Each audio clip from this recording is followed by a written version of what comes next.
In the past month, my mother has started accusing me of breaking into her house, stealing things, or moving her things around. And whenever I call her, she accuses me and then she hangs up the phone. It is starting to negatively impact my own health and wellness, but then I feel guilty for not helping her. I am overwhelmed and stressed. How do I calm down and accept that right now I'm enemy number one? Firstly, I want to say that I'm very sorry that you're experiencing this. I would recommend that you register to attend my next workshop where I go over what you can consider doing in order to go from being an overwhelmed daughter of dementia to an empowered daughter of dementia. I will drop the link in the show notes today. But back to your question. When a person living with dementia starts to believe things like somebody coming into their house or somebody stealing things or moving their items around, that is called a delusion.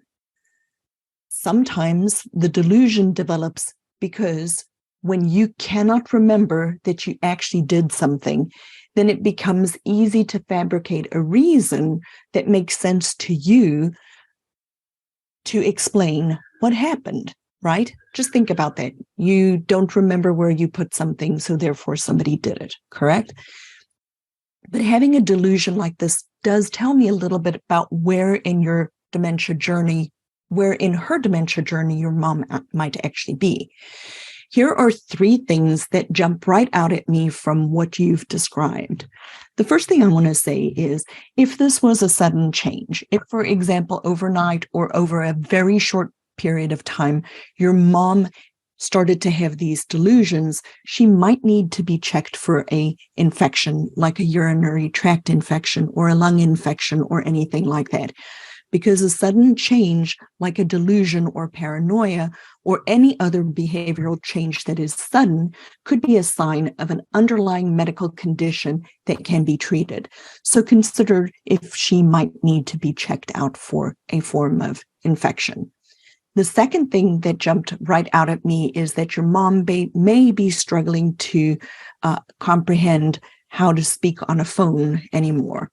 I had this happen with my mother. She can communicate face-to-face with me, but on a phone, it is too abstract and too confusing to her. So perhaps calling her is not good for either her or you. You might consider other ways of monitoring her or communicating with her using either remote cameras so you can see what's going on in the house, or even a product called Sociavi, which I'll also put in the show notes, which is a way of communicating with her via a video camera feed.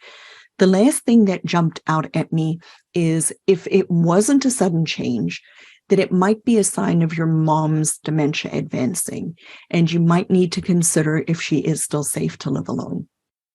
Any person living with dementia who lives long enough will not be able to live alone, and they will need supervision for safety. Do you have a plan put in place for the next phase of this journey, for if or when, not if, but when mom cannot live alone anymore? Because I know from my 30 years of working in healthcare as an occupational therapist, even if my patient's family wasn't ready for 24-hour care, at some point, the crisis always forced them to provide 24-hour care. But what happened was, then the crisis dictated the solution, and not you dictating the solution to the problem of needing 24-hour care. 24-hour care is inevitable in a dementia journey. But if you are proactive and put a plan in place before you need it, you end up being in control of the situation. You know then from the beginning what you're willing to do, and you know when you need to put these solutions in place. And you can do it before the crisis hits, which then actually ends up decreasing your stress and anxiety and helps you keep control of your own life and your own health. I call this an imperfect, perfect plan.